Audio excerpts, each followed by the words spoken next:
Hey, so let's watch this video together, and then I will see what I will tell you what I see.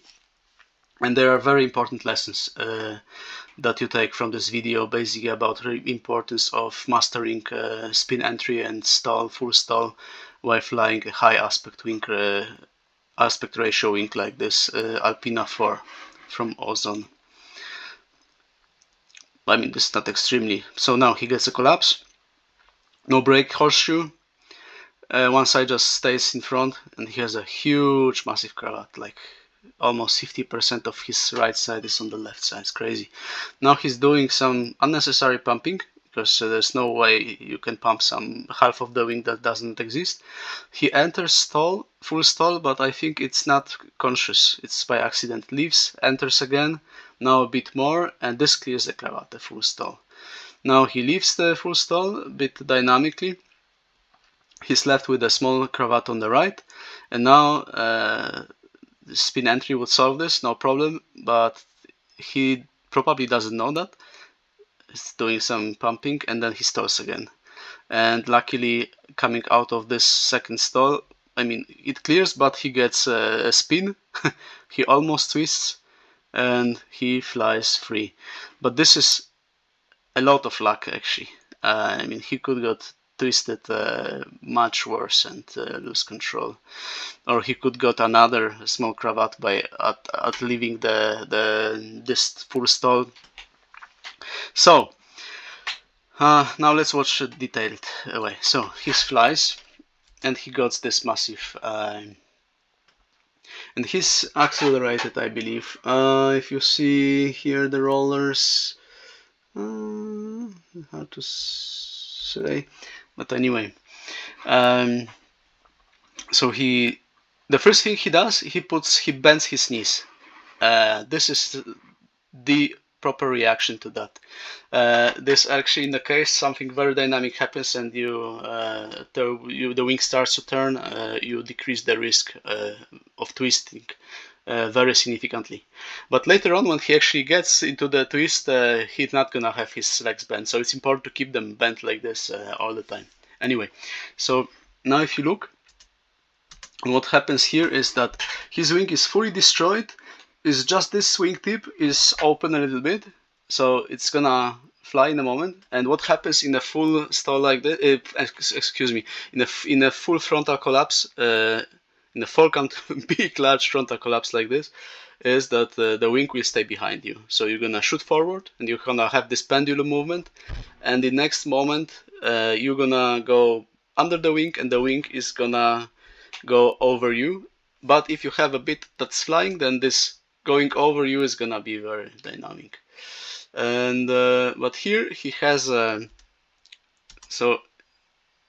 but here actually what happens is a little bit different, because the wingtips, they start to fly even though the middle is still fully destroyed. And the left one was always open a little bit, and the right one actually was destroyed, but it opens a little bit, so it also flies, but a little bit slower than the one that was more open. So it's just pure luck how it's gonna end. And now he should make a lot of brake action to stop this movement, to stop the wingtips from meeting, because if they meet, then this you're gonna get what you will see just in a moment with high probability. But he doesn't, and I don't have experience with this, so I don't know if you actually can feel it happening without looking on the wing, like this movement forward of the wingtips, if the middle is destroyed. I know that I can understand that the wing is moving without looking at it. I can understand it when all the wing is moving forward and starts to fly again.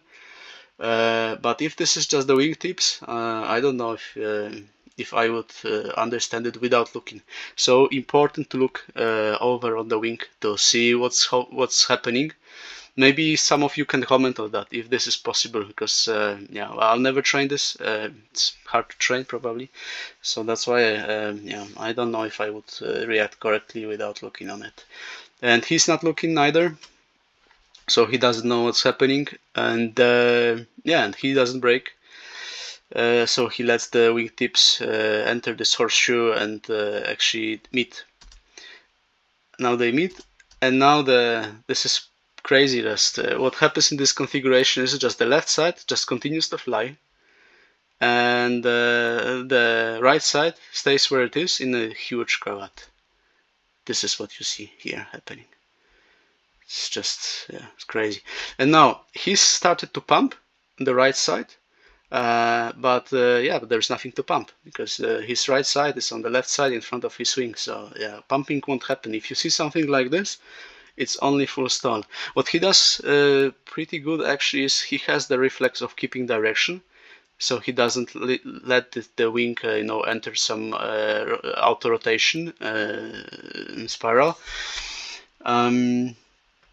So this is definitely good. And actually, what would happen in this situation? What's actually gonna happen just now is as he keeps the direction of flight with such a huge cravat, you just need a little bit of brake to stall the wing, and so it's not possible to keep the wings flying straight without stalling it. So this is actually what you see happening just now. So now the wing is going backward and stalled actually. So you see this wingtip actually is pointing forward, means that he stalled it. And now if this pilot would be trained in stalls and recent in stalls, what would happen is he would just pull the other brake down, the left one, and he would just go into backfly. And this wind movement from behind that you see that you will see just in a moment what it does, it will just clear the huge cravat on the right side. But he doesn't do this. That makes me think that he's not trained in stalls. What he does is, this is a little bit by accident, so now the wing goes back. Now he lets it fly, he catches a little bit the surge, and then since he catched it, he used the brake again, and with this huge cravat, a little bit of brake makes the wing stall again, and this is what happens now. So now it stalls again, and now it stays in the stall a little bit longer. I mean, it falls a little bit more. And this is enough to clear the cravat on the left side. This is actually what's happening now, due to this air coming from behind in a full stall, like a flyback configuration. And now this wing shoots forward, so he leaves the stall, not in the best moment, which makes me think that he's not trained, because the wing was pretty far behind him when he left the brakes, and then he just shoots forward. But he catches it. And he's left now with just a small cravat on the right side. So what you do now is you just do spin entry. You put the weight shift on the opposite side, on the open side with no cravat, and then you pull the brake deep, progressively, to the moment where the wingtip just stalls and starts to move behind, and this clears the cravat, and then you raise your hand. This wing side will shoot forward, so you have to catch it. So it's something that you have to train on SIV also under supervision to do it properly. And this is actually what we don't see here. Instead, he actually brakes the other side and stalls this cut. So again, he is now braking the other side, and the trick is that he didn't use so much brake, and now the wing is stalling. You see it's falling behind, but actually he didn't use so much brake, which makes me think either this small cravat on the right was generating a lot of drag. Some small cravats, they may generate a lot of drag, so even if it's optically small, it still brings you in position, and just using a little bit of brake on the other side will stall the wing. Or his lines are shortened in this wing. They are not the original trim, the original length of line. This seems to be a little bit suspicious to me, that with just so little brake the wing stalls. Yeah, but it's perfectly possible if the right cravat is generating a lot of drag. So now the wing stalls again. You see the wingtip showing forward. This cravat on the left side, on the right side, is gonna be blown. This is what just happened. and now the wing shoots forward.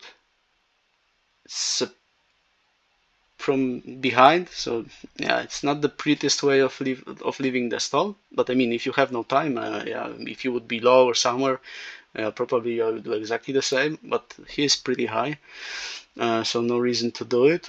And now he brakes a little bit, and probably a little bit too much, because you see he spun the left side, so now the wing is just spinning to the left side, is just moving behind, and this is a very abrupt rotation, which makes easily might make easily twist you in the lines, and this is exactly the moment where he doesn't have his knees bent, or at least not visibly here in this video.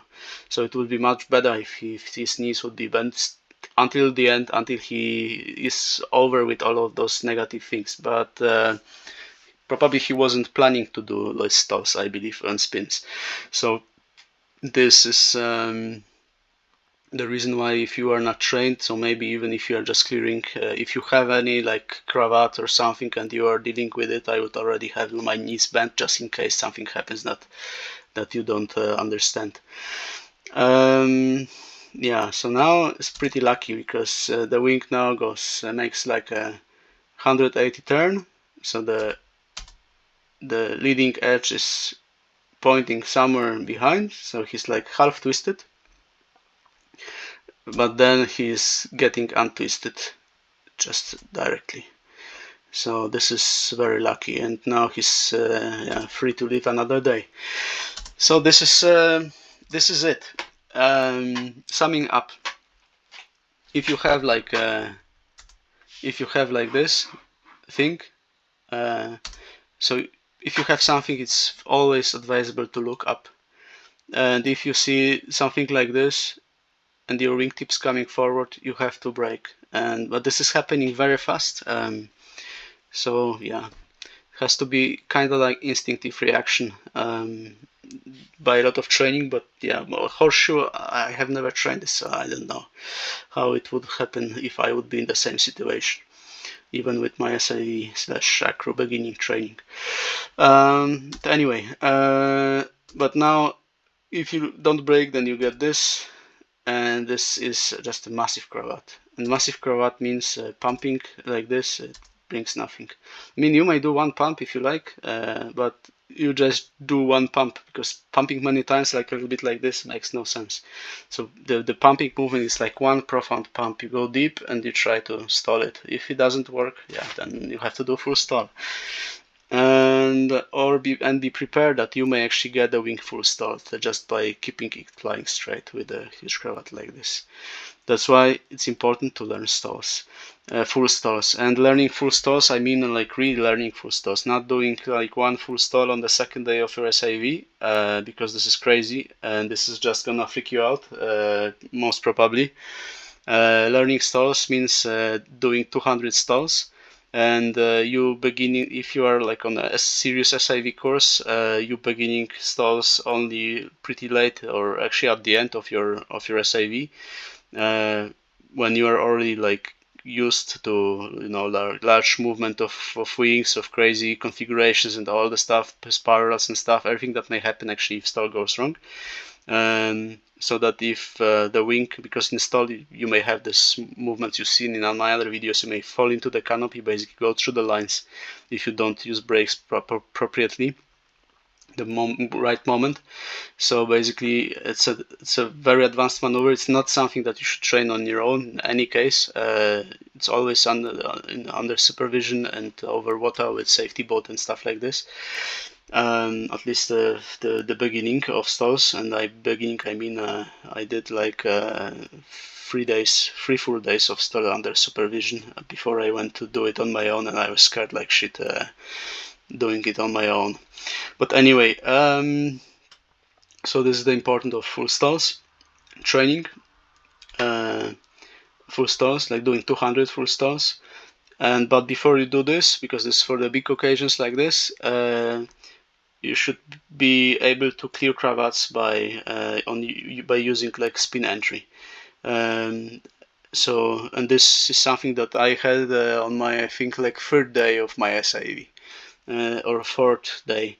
It comes pretty quickly, and it's also pretty impressive at the beginning. So something really worth training, for sure. Yeah, so those two for clean cravats if you fly any wing over like low B, in my opinion, because this is the aspect ratio that is already enough to get you in the situations like this.